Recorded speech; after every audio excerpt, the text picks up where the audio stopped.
Welcome to the AI Research Roundup. I'm Alex. Today we're looking at a paper trending on X, published on December 29, 2025, which was just about a week ago. It introduces a new framework that matches the predictive performance of standard mixture of experts models while cutting inference latency by roughly 15%. The paper is titled, Dynamic Subspace Composition, Efficient Adaptation via Contractive Basis Expansion. And as we'll see later, the way it decouples memory usage from model capacity has some really significant implications for efficient scaling. And for those interested in the implementation, the authors have shared their code on GitHub. Alright, moving into the results, Table 1 compares the proposed method against a dense baseline and a standard mixture of experts on the Wikitext 103 dataset. The bottom row highlights the performance of dynamic subspace composition.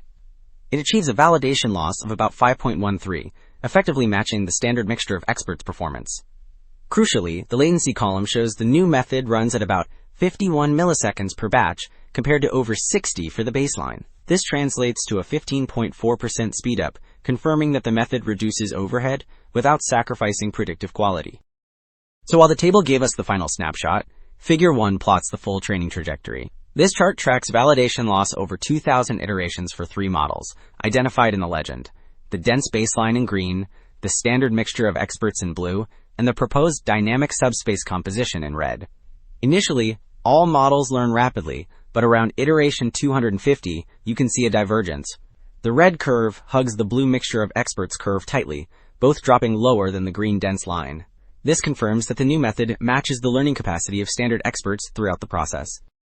Well, to ensure those performance curves were a fair comparison, Table 2 details the exact hyperparameter settings used across all runs. The upper section defines the model architecture, specifying a dimension of 384, with 6 layers and 6 attention heads. Moving to the optimization parameters below, they use AtomW with a standard learning rate schedule.